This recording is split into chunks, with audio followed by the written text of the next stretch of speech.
Have no fear, your hero is here. Oh, yeah. Yeah. Oh, gotta clock in.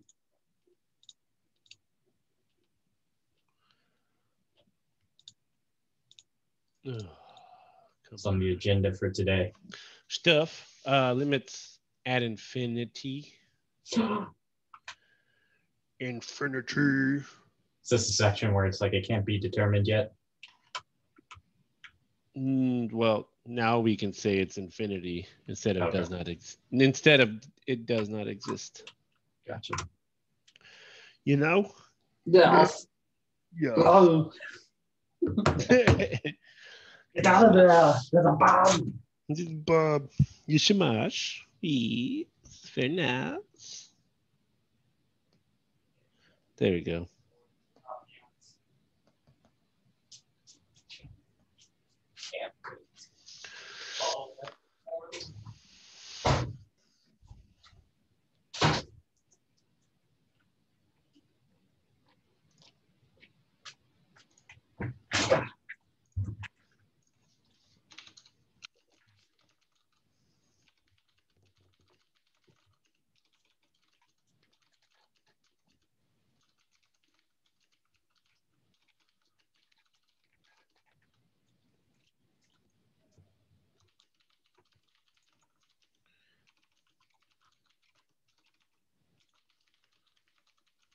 Any questions before we start, guys? I have a question from Homework 1.5, problem 3. All right. 1.5 problem. Hang on. Let me give it complete.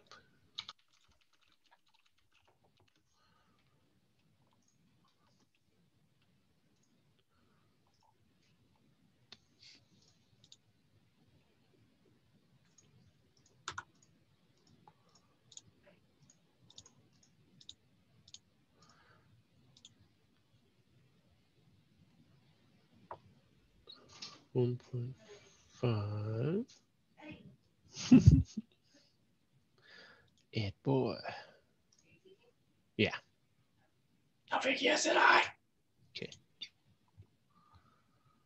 Ooh, number 3. Okay. Ryan said hi.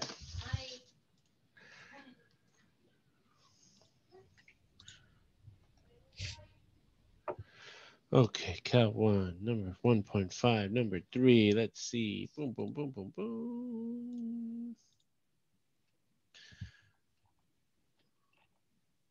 Frozen. Aha.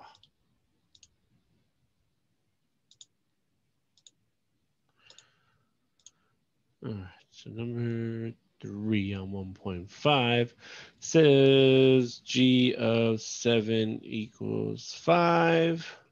And the limit as x approaches 7 of 3 times f of x plus f of x times g of x is equal to 48. Find f of 7. Okay. Well, first thing we should start with is by plugging in what number for x? 7. 7. So this would become 3 times f of 7 plus f of 7 times g of 7 equal to 48. And now we know something because what is g of 7? 5. 5. So you get 3 times f of 7 plus 5 times f of 7 equal to 48. And 3f of 7 plus 5f of 7 gives me what? 8 of AF 7. Good. And now all you have to do is divide by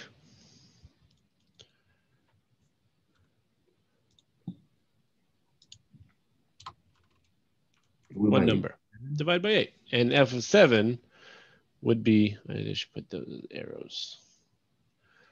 F of 7 is going to be what number? 6. Yay. That's it. You did it. You solved all of mathematics. I did. We can now go home. Wait a second. So my God, this kid's blowing up my email.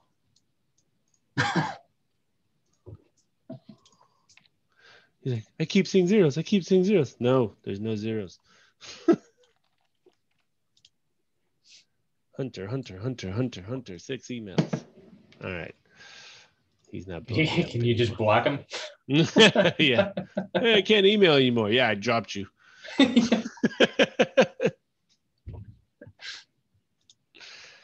Today is the census day. Yeah, you have to drop by today, right? Yeah, if you want to get like 70% of your money back. Yeah, it's like your money back and then you don't get a W on your transcript or something. Yeah, that's the best part. Is you won't get a W on your transcript. Yeah. Hey, there I am. I didn't have the camera on last class. Oh well. Not like they were talking to me anyways. Okay. For the what? Which one? The one down the street. Oh, okay. The one where you get muted. There it is. There it is. Boom. You got it. All right. What are we doing? Limits involving infinity today. I should do. Oh, well. No. Frozen. Touch. There we go. Okay. So no other questions. We got limits at infinity. And I'll post the notes. Hang on. Boo. Business Cal 1. I had one small question. What's up? You're getting this one wrong, and I'm just, what the heck? It's a piece function, 1.4, number 16. 1.4, number 16. I think I have that on my one. Okay, pop it up. But here's the notes. Limits involving infinity. There you guys go. Boom. Is this 1.4 you said? Yes. Okay. So your numbers may be different than the numbers I have here. So give me just a sec.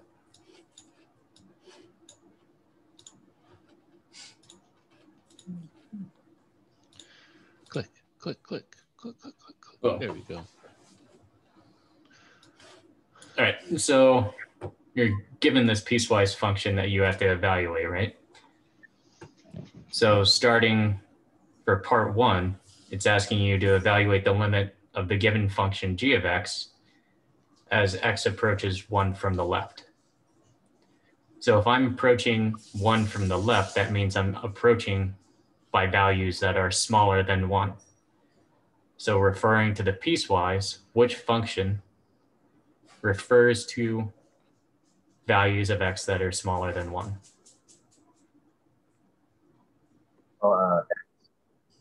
X, right? Because x for values where x is less than 1, right? So I'm going to use this part of my piecewise as my function g in my limit. So I'm going to plug x in for g of x, and then I just evaluate this limit. So the limit of x as x approaches 1 from the left, well, if I just plug a 1 in for x, you'll get the limit of 1, which is just 1, right?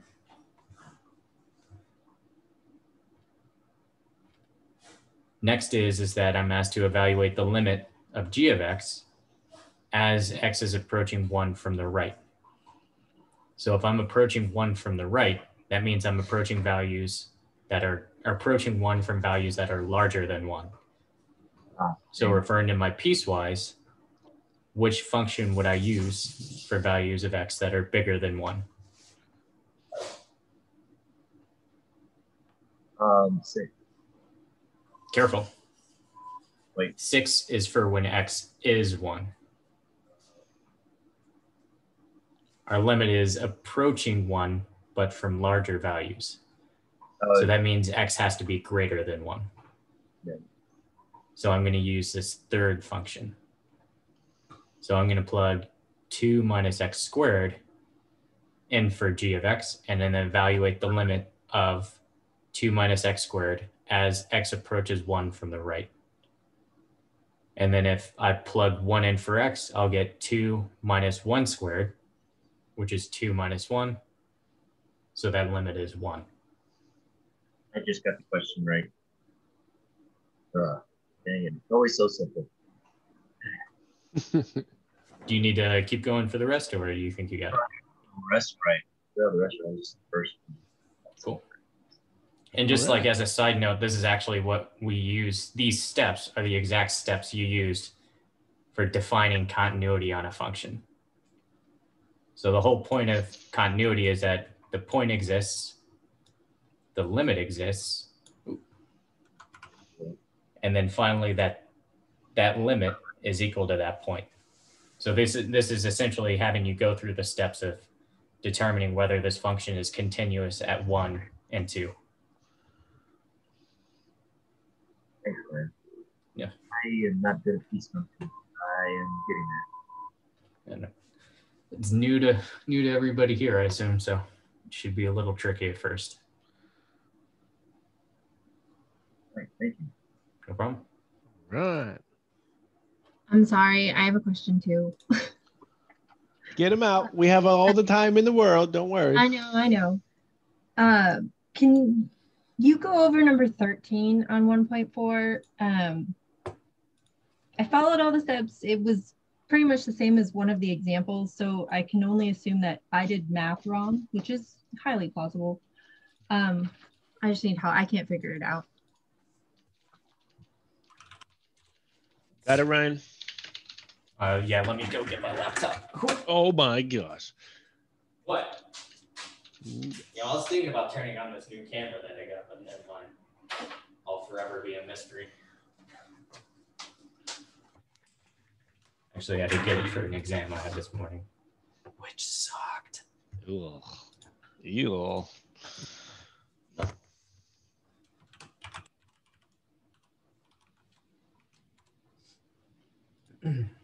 So Amanda.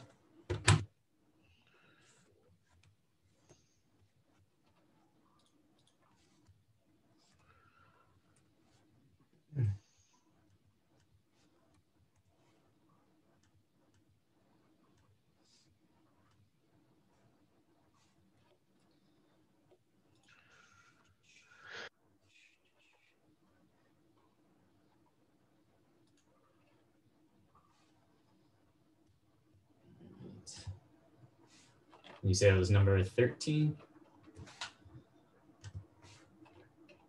Sorry, I didn't realize I was muted. Yes, it's number 13.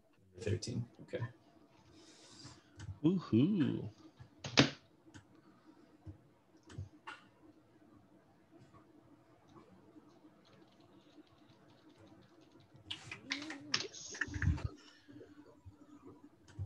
Feedback. All right.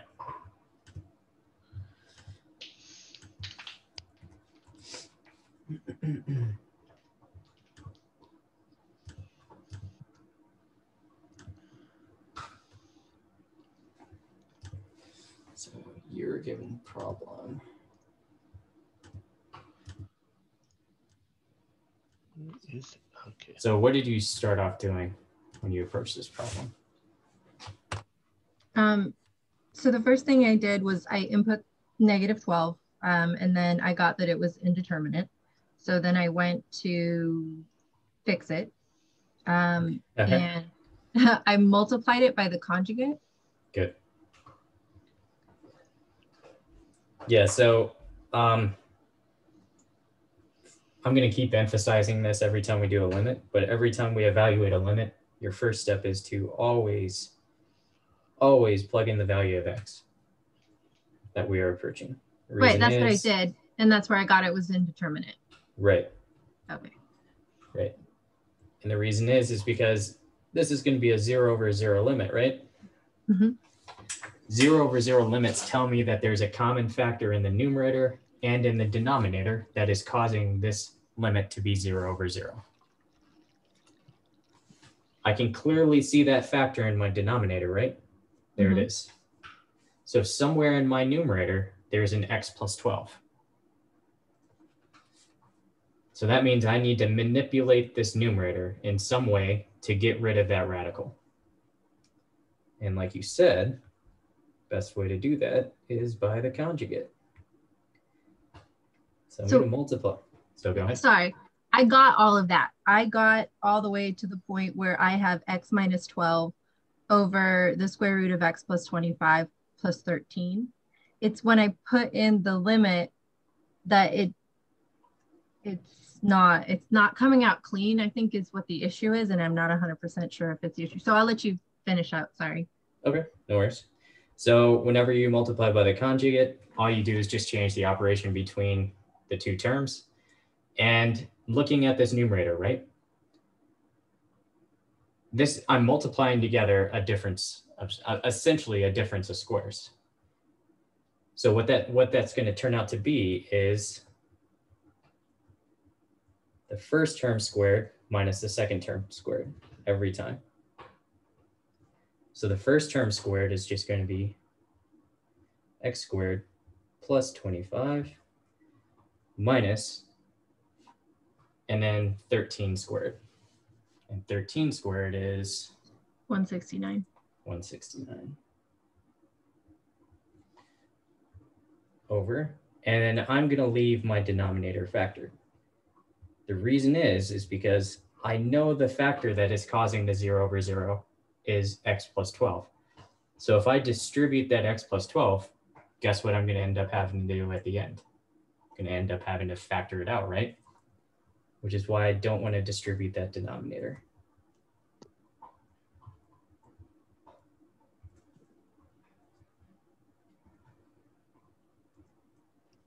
Okay. So I still need to find that x plus 12 in that numerator. So what do you think we're going to end up having to do? Factor it. Factor it, right? So first, we need to combine these like terms, right? 169 plus 25, or negative 169 plus 25 is negative 144. So this limit, x approaches negative 12 of x squared minus 144 all over x plus 12 times the square root of x squared plus 25 plus 13. And then looking at the numerator, how can I factor this? Oh, it's a difference of squares. Right. So this numerator is going to be x approaches negative 12, x plus 12 times x minus 12 all over x plus 12 times square root of x squared plus 25 plus 13. And there is the factor causing our 0 over 0 limit. So now our limit is the limit x approaches negative 12 of x minus 12 over the square root of x squared plus 25 plus 13. Okay. So now what do you think we can do?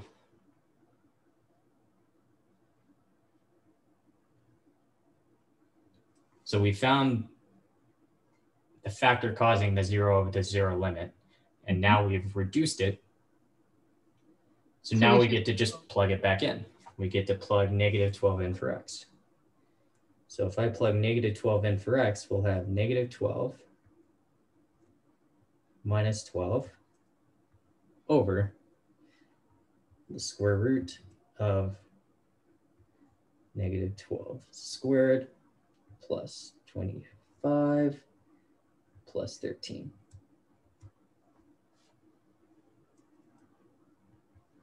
So now we'll have negative 24 over the square root of 144 plus 25 plus 13.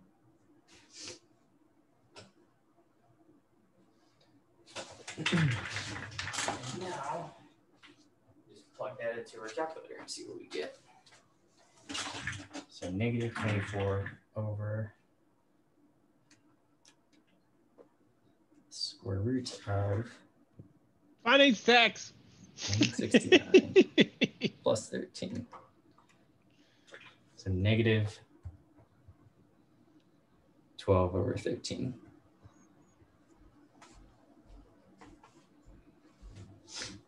So I found what I did wrong.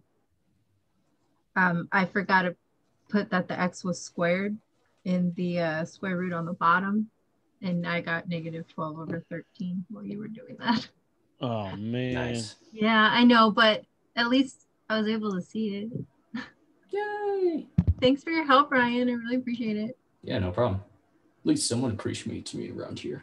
Yeah, that's right. Stupid teachers. It was either that or a background of speech combo. What? I think you just called me like a chicken combo or something. Chicken combo. Somebody's at the drive-through. There's cowbell. That's what this class needs. More cowbell. Oh no. Goodness. Pizza's here. Got pizza. Ooh, okay. Cool. Let's get to lecturing then. Hopefully it shouldn't be too long. Oh, nope, not that screen.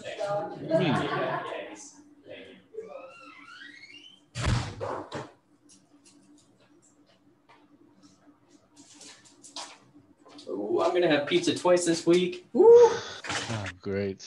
All right. Well, whatever. Okay. Where is my chat stuff? Bam, bam, bam, bam, bam, bam. Boom, boom, boom. And if you just joined us, I'll post it again one more time. Here are the notes we're going to cover today. We're doing limits at infinity or involving infinity. Okay. And I'll probably be using Desmos to go along with these examples today. But let's get started. All right. So we're going to get into infinite limits. So before we saw that if a limit went to infinity. Tally? Yes. Jeez. Okay. So we saw from before that if the limits went to infinity, we called them as does not exist because we had no idea what infinity was. So today we are going to be able to state that a limit actually goes to infinity by the use of infinite limits. So for this example above, we see that as x gets closer and closer to 0, well, our y values start heading towards infinity. And again, as x gets closer to 0 from the right, y again goes to infinity. So now, instead of using the does not exist notation, we are going to use a notation that, hey, the limit of this function, 1 over x squared, as x approaches 0 from both sides, will go to infinity. So the main purpose of stating that limits are headed towards infinity or negative infinity, the purpose of this is to help us find vertical asymptotes. Vertical asymptotes and also horizontal asymptotes. You guys probably remember those from college algebra and pre-cal. Okay. So we will no longer state that it does not exist if we have tails that go to infinity or negative infinity. And by definition below, we say that the limit as x approaches some number a of f of x will equal positive or negative infinity. This means that the values of y or f of x can be made arbitrarily large by taking x sufficiently close to a but not equal to a. The infinity symbol is not a number. It is just a notation that expresses why the limit doesn't exist. So it's going, technically it still doesn't exist, but we're going to state that it goes to positive or negative infinity to help us find asymptotes. Okay. So we can say that the limit increases or decreases without bound, or f of x becomes infinite as x approaches a, and the limit of f of x as x approaches a is infinity. So these are all just different ways to state why a limit is headed towards infinity. And we can use these rules on left-hand limits and right-hand limits as well. Okay. All right. Fun stuff. So another definition, we know that the line x equals a is called a vertical asymptote of some curve if at least one of the following statements is true. So here we have the limit as x approaches some number a from the left of f of x will equal infinity. So that means that, let's say here was my vertical asymptote at x equals a. And if you approached a from the left, then your graph would head towards infinity. So we would know that there's a vertical asymptote that exists there. Okay.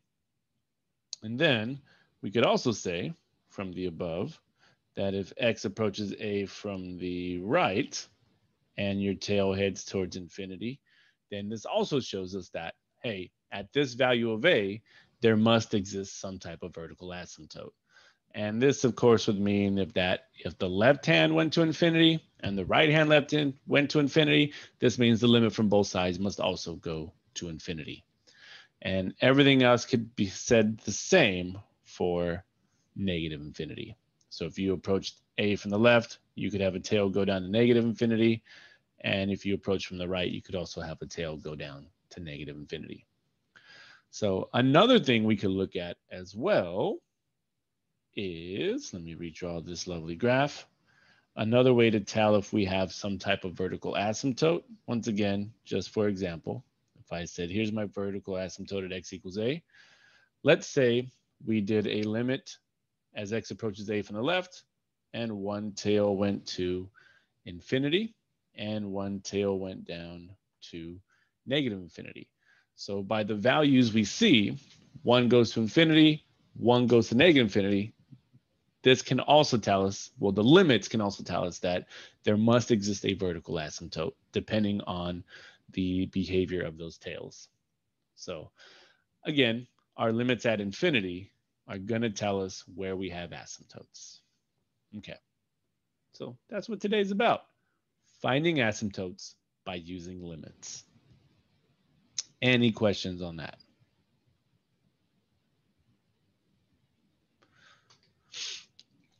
Nope.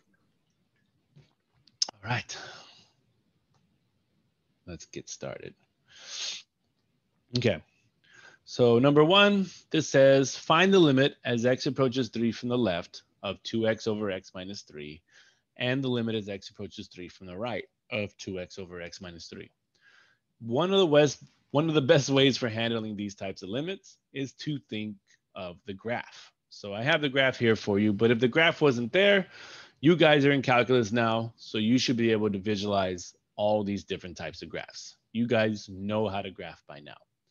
But another way to visualize what's going on, because the graph may be a little too easy, or maybe you don't know how to graph, is let's go ahead and make XY charts. We really want to see what's happening to this limit. So for the first piece, the limit as x approaches 3 from the left of 2x over x minus 3, let's go ahead and make an XY chart and choose numbers that are really, really close to 3 from the left. So I'm going to say x and y. And here, let's go ahead and pick numbers. So I'll put the limit right above. Let's just say the limit as x approaches 3 from the left of 2x over x minus 3. Okay, so now since we're approaching 3 from the left, we're just going to choose numbers to the left of 3. And I'm just going to keep this really simple. Numbers to the left of 3 that are really close to 3 is going to be 2.9, 2.99, and how about 2.999? And let's go ahead and plug these numbers into the calculator and see what results we get. So like I said, I'm going to use Desmos today if it doesn't freak out on me like it did yesterday. Let's see. And then you go here. Nope. Stop it. No, don't do this to me. Well, we know. Let me try this again. Is that VPN causing your computer to freak out? I'm not on the VPN. I don't know. I was doing this yesterday. All right. And Oh. I'll select that. And there we go. Okay. Perfect. Yeah. It was doing that to me all day yesterday. I was like, ugh, whatever. You guys get it. Okay. So if I'm using Desmos to calculate where this limit is headed, I'm going to type in the exact expression 2x over x minus 3. And then I'm going to use this lovely table feature in Desmos, and I'm going to type in those exact numbers. 2.9, 2.99, 2.999, and why not do 2.9999? Okay.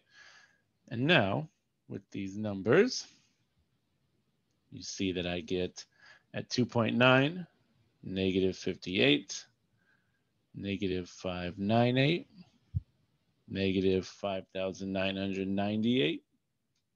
And then I did 2.9999, and I got negative 59,998. So just by looking at my XY chart and ignoring the graph, it seems that as my X values get closer and closer to 3, what are my Y values doing? Where are they headed? To infinity. Negative. To negative infinity, right? So if I keep adding 9s, the number is still going to get smaller and smaller and smaller towards negative infinity. So once again, as these numbers get closer and closer to 3, these numbers get closer and closer to negative infinity. So this means that we know the limit above as x approaches 3 from the left of 2x over x minus 3 is going to head towards negative infinity based on these numbers. So I'll say the limit as x approaches 3 from the left of 2x over x minus 3 is going to be negative infinity. Okay, now let's go ahead and explore the limit from the right. So if I said the limit as x approaches 3 from the right of 2x over x minus 3, once again, we can make an XY chart, and we're going to choose numbers extremely close to 3, such as 3.01, 3.001, 3.0001, and why not, for fun, add another 0 in there. Okay. And using Desmos on the left, I'll plug those numbers in. 3.01, 3.001, 3.0001, and I did 4 zeros, 3.00001. There we go. So now we see we start off at, I guess I could start at 3.1 as well, but either way. All right. So here I get 602, and I get 6,002, then 60,002, and then this one's going to be 600,002. All right. And just like the last one, let me get rid of these. We see that as x gets closer and closer to 3 from the right, my y values are headed towards where? Infinity. Infinity, right? These y values are headed towards infinity, which means based on my XY chart, we can see that the limit as x approaches 3 from the right of 2x over x minus 3 is headed towards infinity. So just by ignoring the graph, we see that if we approach 3 from the left, one tail goes to negative infinity. And if you approach 3 from the right, one tail goes to positive infinity. This means that at 3, we have proven by limits that there exists a vertical asymptote. And that is how we do limits or infinite limits. So we can say,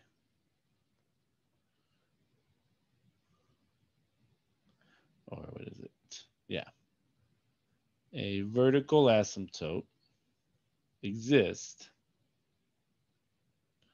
at x equals 3. Okay. And like I said, you can think of the graph. That's one of the easiest ways to go about these. You can make XY charts to help you prove your graph. And that's how we solve or figure out these limits at infinity. But other than that, any questions right now?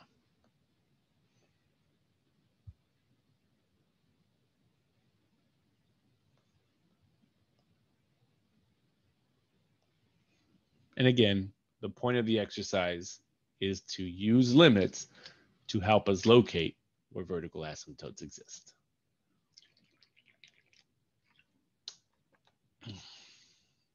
Okay, which again is shown to the right. Okay, excellent. Now for tangent number 2, we want to know what is the limit as x approaches pi over 2 from the left at the tangent of x? And what is the limit as x approaches pi over 2 from the right of tangent of x? So you see I have the graph of tangent there, but we do want to explore this by, again, XY charts, just to help us prove the behavior of our limits. What is our limit up to? So for the first chart, again, I'll say the limit as x approaches pi over 2 from the left of the tangent of x. And I'll make my XY chart here. And this is going to be a little tricky. So for Desmos, this is where it comes in. We're going to use Desmos. So let me go ahead and get rid of that function. And here I'm going to type in the tangent of x. It graphs it for me. And then I'm going to need, let's see, because for this one, I would mainly use the graph because it's going to be really hard to zero in on the decimal values of pi over 2. Because if I said x equals pi over 2, we get that really long decimal number, 1.57079, yada, yada, yada. So what I'm going to do here is just change my restrictions on Desmos. For my x-axis, I'm just going to make this 0 to pi. Why not? And then for my y-axis, I'll just make this, how about negative, I'll go, I think it worked when I tried it out earlier. I'll go negative 50 to 50. And let's see what happens when I do that. Also, something to note, if you're messing with these limits in your calculator, make sure you're always in radians. Okay. So that's going to be saved. And then, here we go. Okay. So I'll put that away for now. Now we see, of course, based on the graph, once again, it's good to know what these graphs looks like when we deal with infinite limits. So as I approach pi over 2 from the left, check out my y values. So you have 8, 9, 10, and then, I mean, if I squish this down more, it would definitely skyrocket. But let's see. Again, by this graph, you see as we approach pi over 2 from the left, where are my y values headed?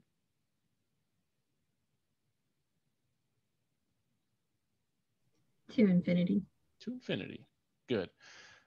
And again, the reason I'm using this is because it's, one, I don't have access to my TI-84 on my laptop. And two, it's just easier to see this by the graph. So what if I scrunch these down more? That's like 200. And if I follow along here, you could see how my Y values are just getting increasingly larger and larger and larger and larger. So these are definitely headed towards infinity. So instead of making an XY chart for this one, I'm just going to say by Desmos,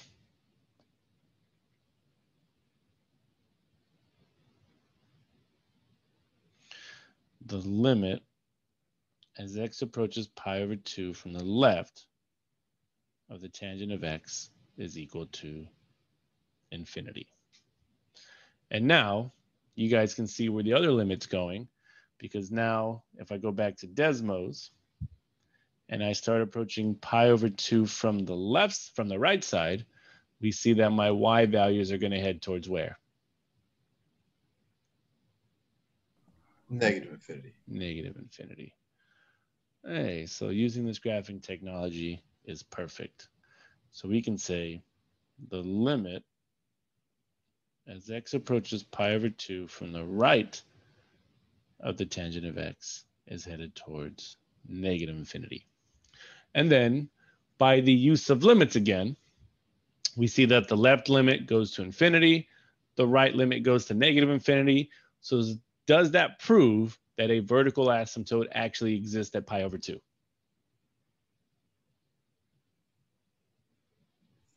Yes. Yes. Good.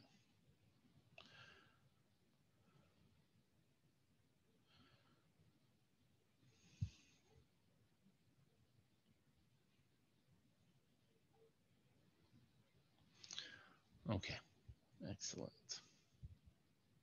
And again, we have the graph on the left. You could reference the graph on the right. And we see again that if you approach pi over 2 from the left, your y values head towards infinity. And if you approach pi over 2 from the right, your y values head towards negative infinity. Okay, yeehaw.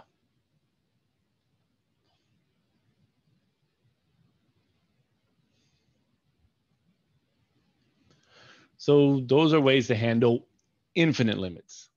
So infinite limits will help you find where vertical asymptotes exist. And we can do this by an XY chart, and we can do this by using a graph. So any questions on this page?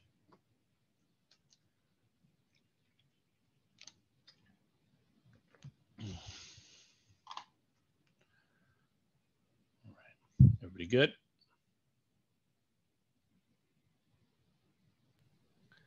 Yeah, yep. Okay, perfect, good. All right, so we just saw infinite limits, and now we're gonna see limits at infinity. So the takeaway from this is that infinite limits find vertical asymptotes, and now limits at infinity are gonna find horizontal asymptotes. All right. So normally we let x approach a number and the value of y becomes arbitrarily large. Now we will compute limits as x gets arbitrarily large and investigate the behavior of y. So all that means is now we're going to let x head towards positive infinity or negative infinity and look at the behavior of y. So let f be a function defined on some interval a to infinity. Then the limit as x approaches infinity will equal some number L. This means that the values of y, or f of x, can be made as close to L as we like by taking x sufficiently large. So if you guys remember the characteristics of horizontal asymptotes, as x went to positive infinity or negative infinity, we would see y get closer and closer and closer to a line and never touch it. So we read this as the limit of f of x as x approaches infinity is L, or the limit of f of x as x becomes infinite is the number L, and the limit of f of x as x increases without bound is L. So again, these are all ways to state the limit at infinity. Okay. The line y equals L is called a horizontal asymptote of the curve if either the limit as x approaches positive infinity or negative infinity will equal some number L. All right. Using the graph below, we're going to use infinite limits to help us find a vertical asymptote. We're going to use limits at infinity to help us find a horizontal asymptote. So let's go ahead and analyze this graph. I'll write on the left-hand side. And I think I have to make, hang on, let me make sure I have my intervals. So there's 0, here's 1, 2, 3, 4, 5, 6, 7, 8. And then that's 0, here's -1, -3, and -4. Okay, so let's go ahead and find our vertical asymptotes first by using limits, of course. So I'll say vertical asymptotes. And starting from left to right, where does it look like a possible vertical asymptote may exist? -1. At -1. Good. But again, we want to prove this by limits. So we're going to say the limit as x approaches -1 from the left of our function f, and the limit as x approaches -1 from the right of our function f. So if we approach 1 from the left, where are my y values headed? Positive infinity. Positive infinity. Good. And if you approach 1 from the right, where are your y values headed again? Also positive infinity. Also positive infinity, which means that, well, the limit as x approaches 1 from both sides is also going to be positive infinity, which means that if you approach a number and your tails head up towards infinity or negative infinity, does a vertical asymptote actually exist there? Yes. Yes. Good. So vertical asymptote at x equals -1. Okay. And let's do it again. Where else does it look like we have a vertical asymptote? +2. +2. Good. So if we approach 2 from the left, actually, let me write that down first. The limit as x approaches 2 from the left of f of x. So if we approach 2 from the left, where are your y values headed? Positive infinity. Check it again. Negative infinity. These y values are headed towards negative infinity, right? Okay, got it. And then if you approach 2 from the right of f of x, well, if you approach 2 from the right, where are your y values headed again? Positive infinity. Positive infinity. Okay. Well, for this one, we definitely can't have a limit from both sides, but we don't need it if we're proving vertical asymptotes. So what we're saying here by the use of limits is that as x approaches 2 from the left, one tail goes to negative infinity, and x approaches 2 from the right, the other tail goes to positive infinity. Therefore, proving that we have a vertical asymptote at x equals 2. Okay. So anywhere else looks like we have a vertical asymptote. Anywhere else on the graph? Oops. No. No, right? Okay. So I'll put those in. Why not? Boom. There and there. Now, let's go ahead and look for horizontal asymptotes. So this means, well, I should have filled this in too then, right? That's 0 and that's 2. That would be 1, 3, 4, 5, and 6. Okay, perfect. Now looking at this graph, let's go ahead and find horizontal asymptotes. And we'll start from the left side of the graph. If we approach, well, actually, no, for horizontal asymptotes here, I'm just going to write this. I'm going to say the limit as x approaches negative infinity of f of x. There we go. That's better.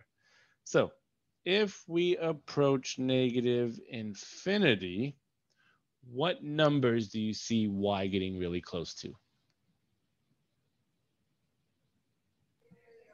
Positive 2. Positive 2. Good. So again, if I approach negative infinity, we see that y is getting closer and closer to 2. So the limit as x approaches negative infinity will be 2. And what this means is that we have a horizontal asymptote at y equals 2. Okay. And the next one's going to be, let the limit approach positive infinity of this function. Keep erasing everything. Those. Boom. Okay, so now if we let the limit go to positive infinity, we see that my y values are getting closer and closer to what number? Positive 4. Positive 4. So again, as we get increasingly large, y is getting closer and closer to 4. It's going to get really close to 4, but will it ever touch it? No. No. So this means we have a horizontal asymptote at y equals 4. And this is how you prove the existence of asymptotes by limits, which will be very handy when you get to your curve sketching project. But that's not for a while. Okay. Any questions on that page or on that problem?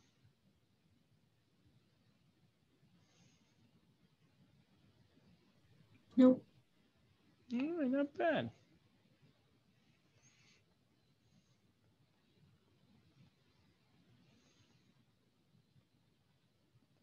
There we go. Okay. All right. Next one. Just using this example, we're looking for horizontal asymptotes, and we want to know what is the limit as x approaches negative infinity of 1 over x, and what is the limit as x approaches infinity of positive 1 over x. And let's just do that by looking at this lovely graph given here. And I'll write this here. The limit as x approaches infinity of 1 over x. And if we are approaching negative infinity, what value is y getting closer and closer to? 0. 0. Good. So we're getting closer to 0. And then, if we say, what is the limit as x approaches infinity of 1 over x? So now, if we head towards positive infinity, once again, what values is y getting closer and closer to?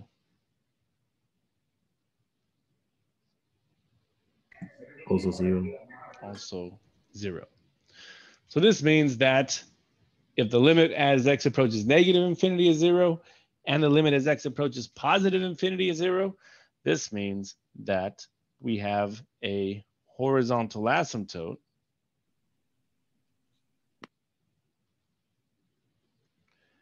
at y equals 0.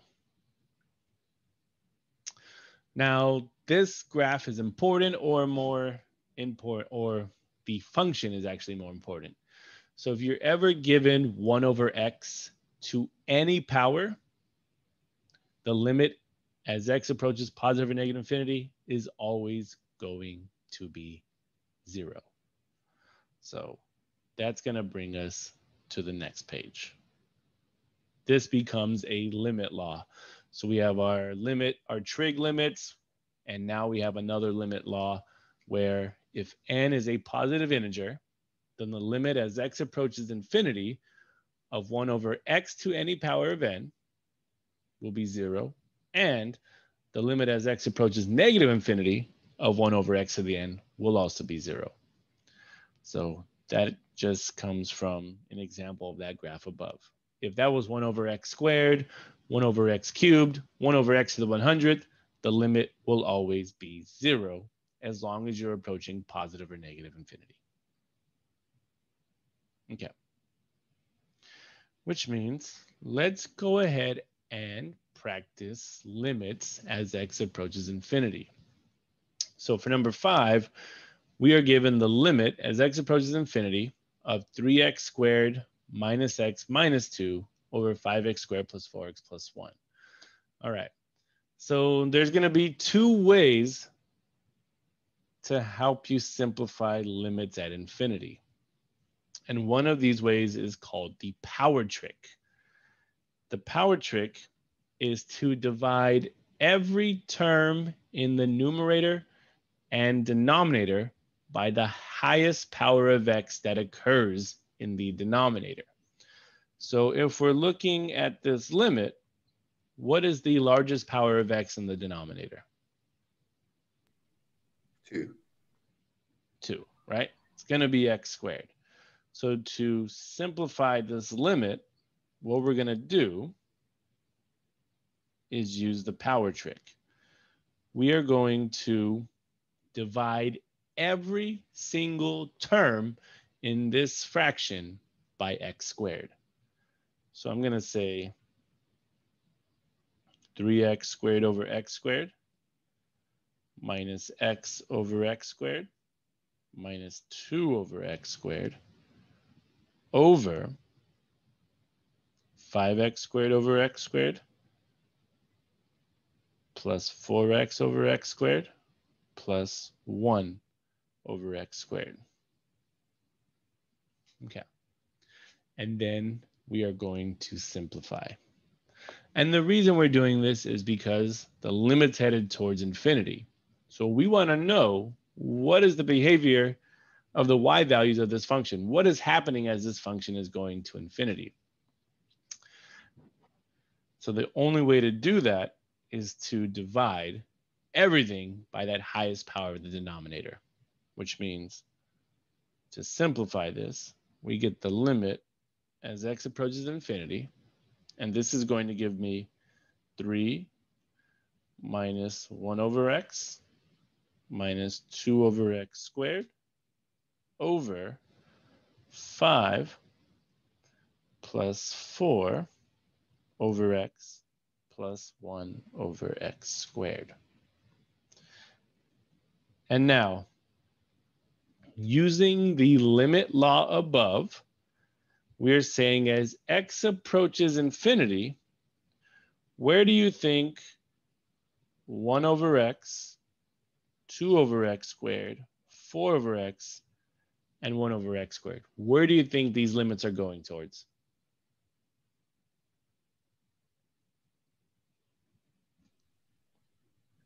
Zero. 0. That's it. All of these look exactly like this limit law. 1 over x, 2 over x squared, 4 over x, 1 over x squared.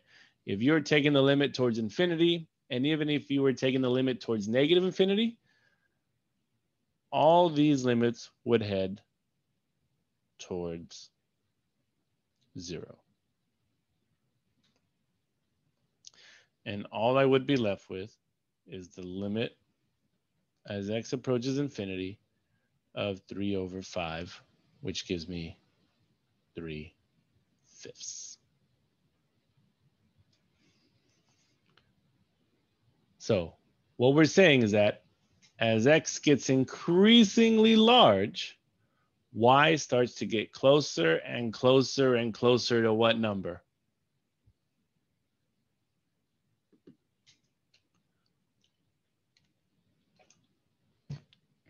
Zero. Y is getting closer and closer to what number? Infinity. X is going towards infinity. So remember, when we're doing a limit at infinity, as X approaches infinity, we're looking for a horizontal asymptote. So as X gets increasingly large, Y is getting closer to what number? 3/5. 3/5. So that's our horizontal asymptote, not That's 0. right. Exactly, not 0. We use the limit law to make those into 0. Because if I took the limit separately, if I applied it to every single term, you'd have the limit as X approaches 0 of 1 over X minus the limit as X approaches, not 0, infinity, of 2 over X squared. And no matter what, these look like the limit law above and would always head towards what number? 0. 0. There you go. All right. Now, I said there's another way to solve this in case you don't like tricks, right? In case you don't like tricks. Well, let's start over from the beginning then. The limit as X approaches infinity, I'm going to rewrite this as 3x squared minus X minus 2 over 5x squared plus 4x plus 1. And now, instead of power tricking this, I'm going to ask you to factor out the highest power from the numerator and the denominator. So what is the highest power in the numerator? 5x squared. Just the x. So I'm going to take an x squared out of the numerator. And if I do that, I get 3 minus x over x squared minus 2 over x squared. And then we're going to do the same for the denominator. We are going to factor out the highest power of x from the denominator. I'm going to take out an x squared, and that's going to leave me with 5 minus 4 over x squared, or 4x over x squared, plus 1 over x squared. And now, these x squareds will cancel, and this leaves me with the limit as x approaches infinity of 3 minus 1 over x minus 2 over x squared over 5 minus 4 over x plus 1 over x squared. Now, does that look familiar?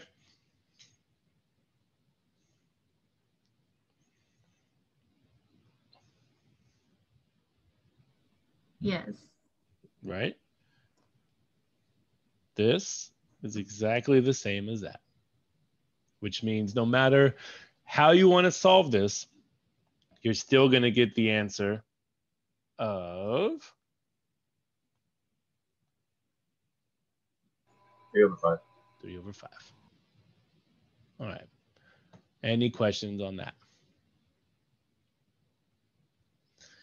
So one uses the power trick. The other one, hey, it's more of an algebraic process. You factor out the highest power, you cancel, and you'll still get the same answer. All right. But there's one more way. I'm not going to say to solve this, but there's one more way to check your work. Go back to everything you learned in college algebra. What or how would you find a horizontal asymptote of a rational function? Anybody remember that rule?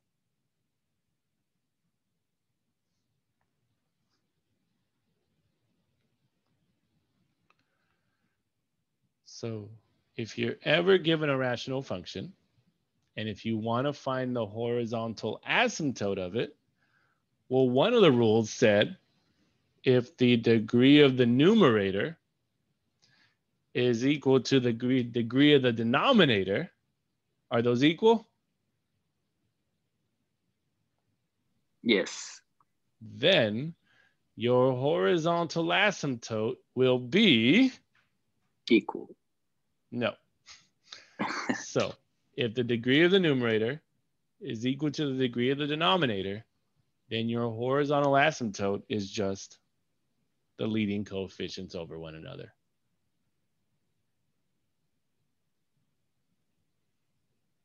But again, that's only a way to check your work. You actually have to do this because you're in calculus now. Crazy, right? Everything connects.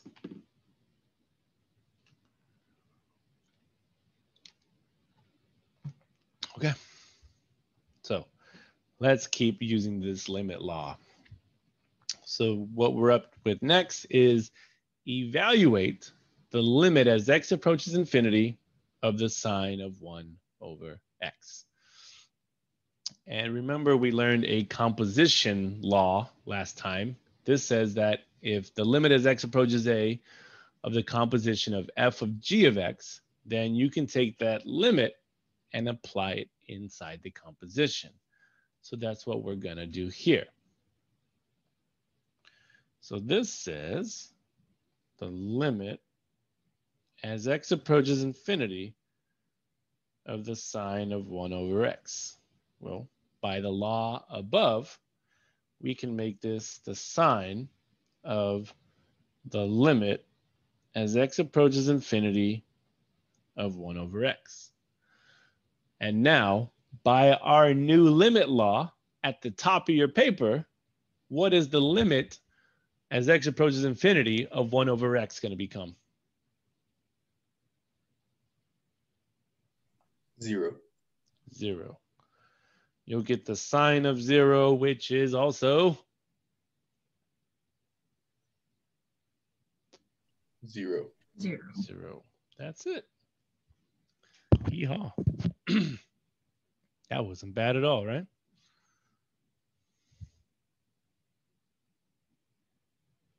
Okay. And now let's go ahead and evaluate the limit as x approaches infinity of the sine of x. Oh boy.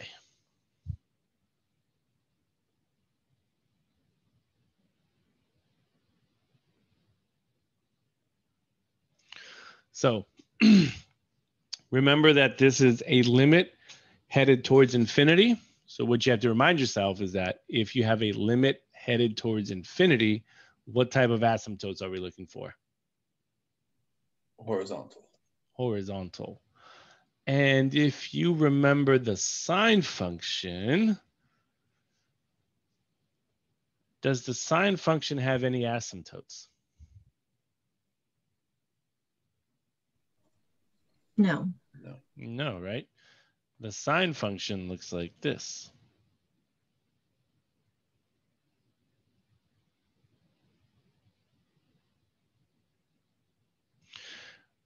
So what we know about the sine function is that it constantly bounces between what two numbers? 1 and negative 1. Good. 1 and negative 1. And in order to have a horizontal asymptote, our function has to be approaching that number, right? Our function has to be approaching that number and never touch it. Well, sine touches 1, touches negative 1 infinitely, right? So it's constantly bouncing between 1 and negative 1 infinitely, meaning can sine have an actual horizontal asymptote? No. No, right? Because again, to have a horizontal asymptote, you must be approaching a number, not bouncing between two numbers, which means what is the answer for this limit?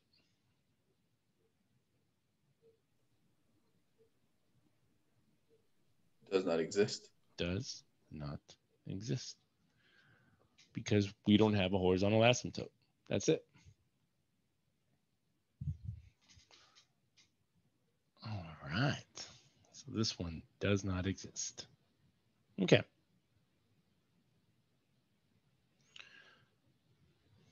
So any questions on this page?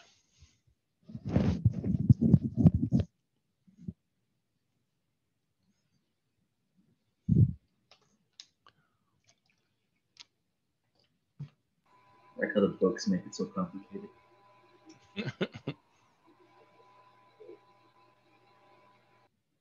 All right. So let's go ahead and try these ones out. Still going.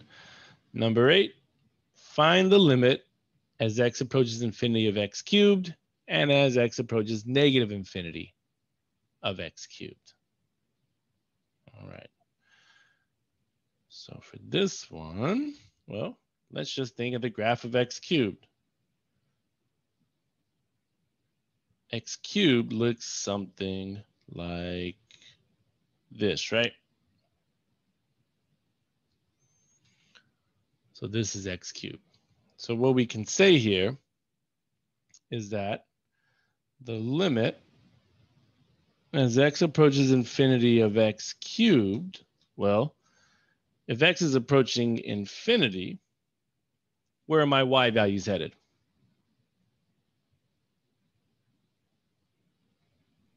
Infinity.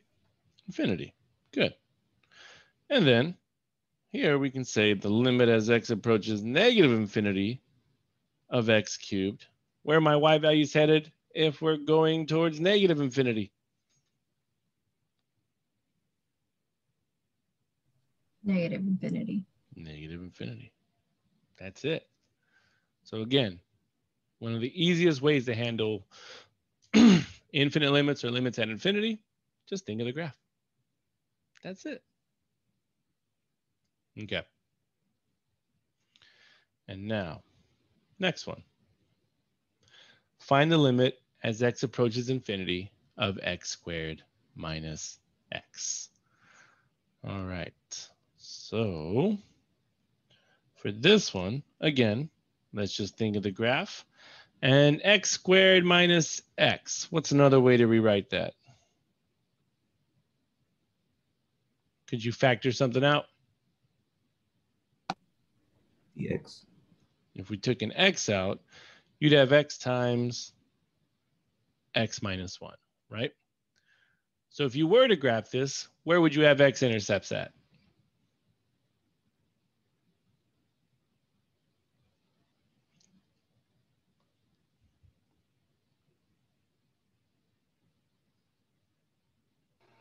-1 and 0. 0 and positive 1, right? So I'd have 0, and then I'd have 1.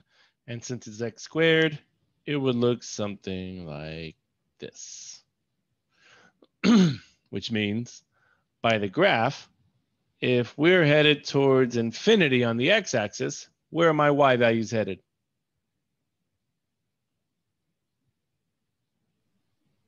Infinity. Infinity. All right.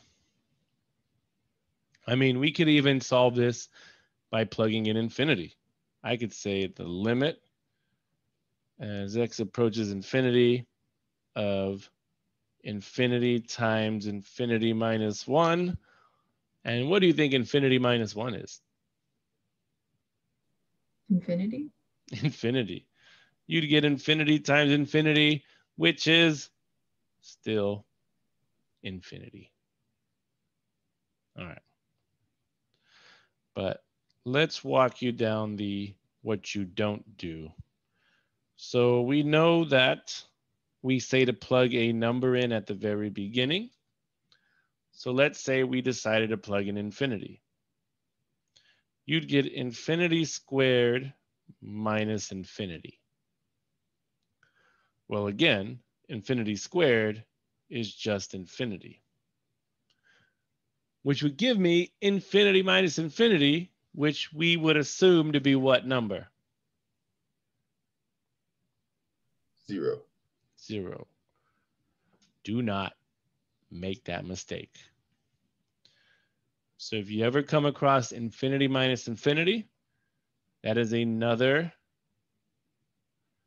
indeterminate form.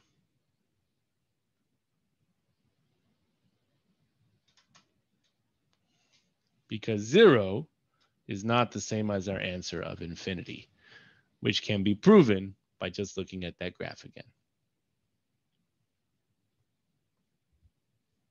Okay, awesome. Any questions on those two?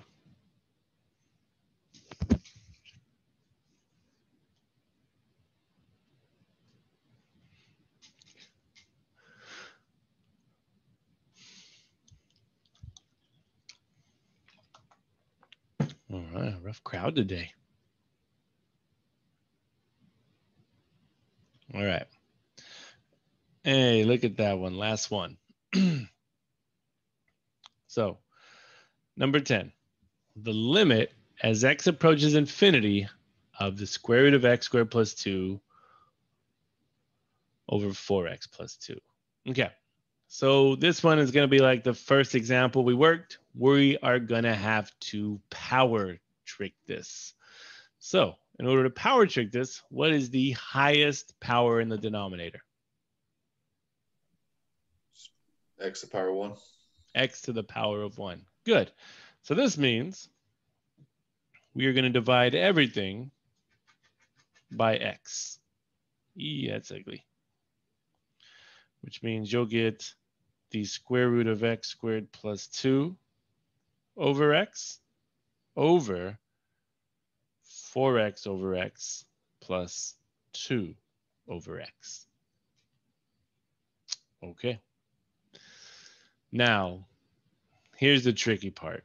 We need to get this x to go inside this square root. So this is going to take some reverse engineering. Just a little out of the box thinking.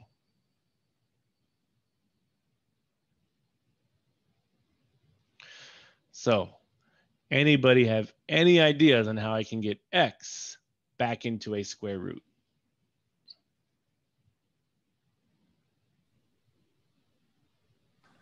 Can you square it? Not square. Remember, we can't randomly square things.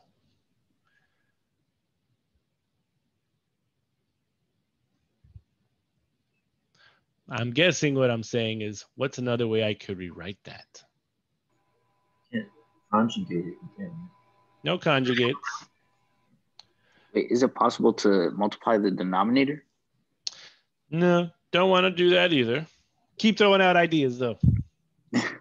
I'll give you this clue. Just look at this piece. If that was alone, what would the square root of x squared become? X. Can you do the square root of x squared plus the square root of 2? So no, we can't do that. But the clue I just gave you means that we can rewrite this as what? X square root or x squared. That's it. That's it. Do those not mean the same thing? Oh, they do. Have we broken any rules? Nope. No, nothing at all. And that's just 4 plus 2 over x. Okay. And now, more algebra process here. Well, for this piece, remember that the square root of a over the square root of b can be rewritten as the square root of a over b. Which means we're almost there. And you get the square root of x squared over x squared plus 2 over x squared all over 4 plus 2 over x. Crazy, right?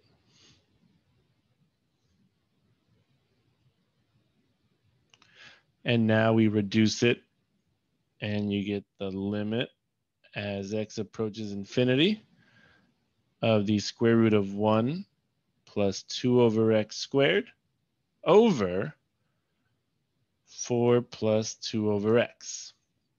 And now, since this limit is headed towards infinity, what is 2 over x squared going to become? And what's 2 over x going to become? 0. 0. That becomes 0. That becomes 0. And all we're left with is the limit as x approaches infinity of the square root of 1 over 4, and our answer is just 1/4.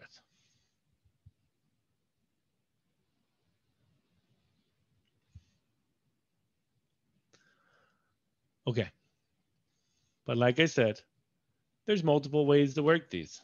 If you don't like all these tricks, which haven't broken any rules, we can do it the other way. And what I mean by the other way, well, let's take a peek. I'm going to rewrite this.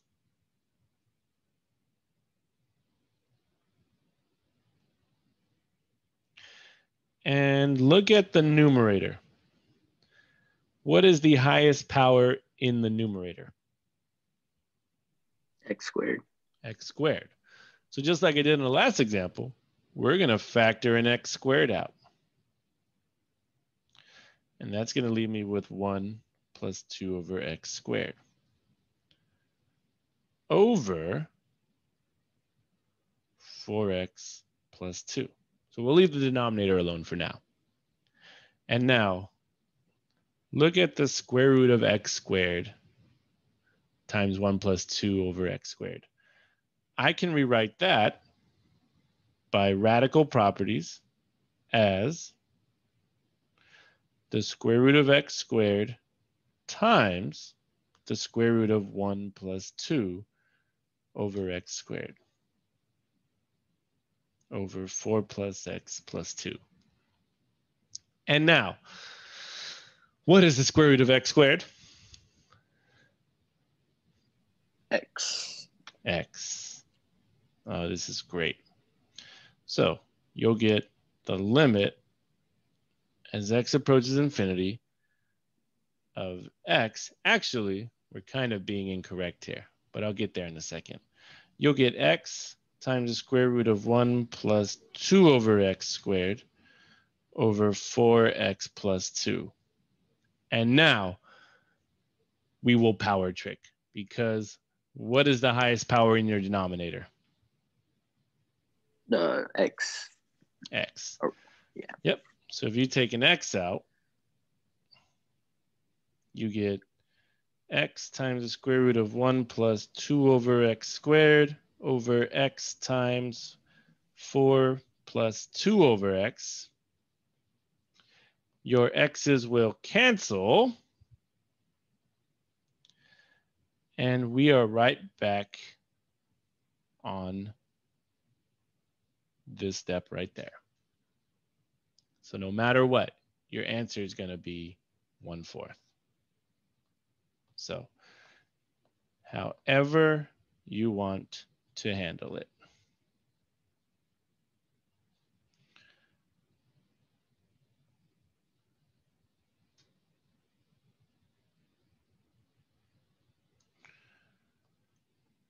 That goes to 0, that goes to 0, and we still get 1/4.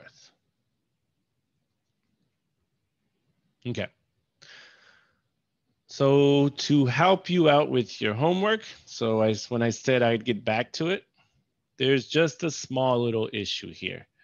So I'll write it down below.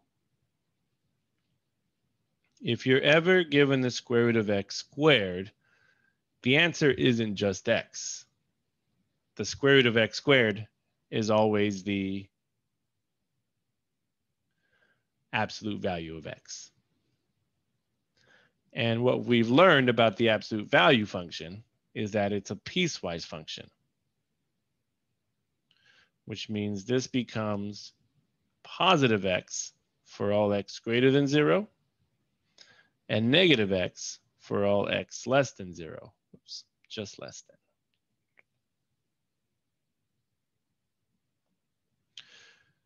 So if I were to say, what is the limit as x approaches infinity of the absolute value of x? Well, if I approach infinity, which restriction would that go with? The first or the second one? The first one. The first one. So this would become the limit as x approaches infinity of x.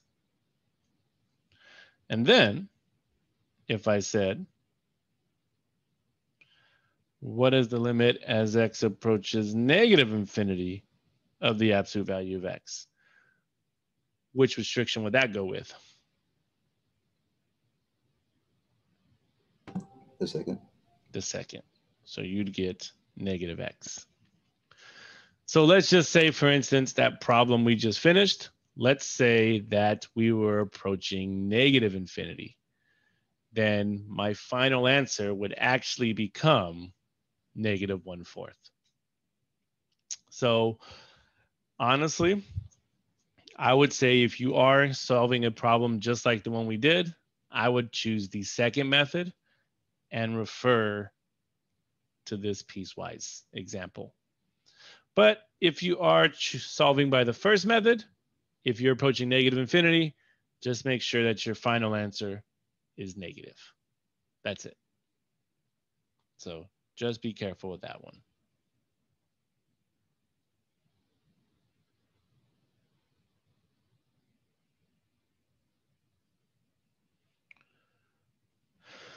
Okay, y'all. And that is limits at infinity, or infinite limits. If you have any questions on the notes or homework, we have like 17 minutes left. Ask away. Other than that, we are done.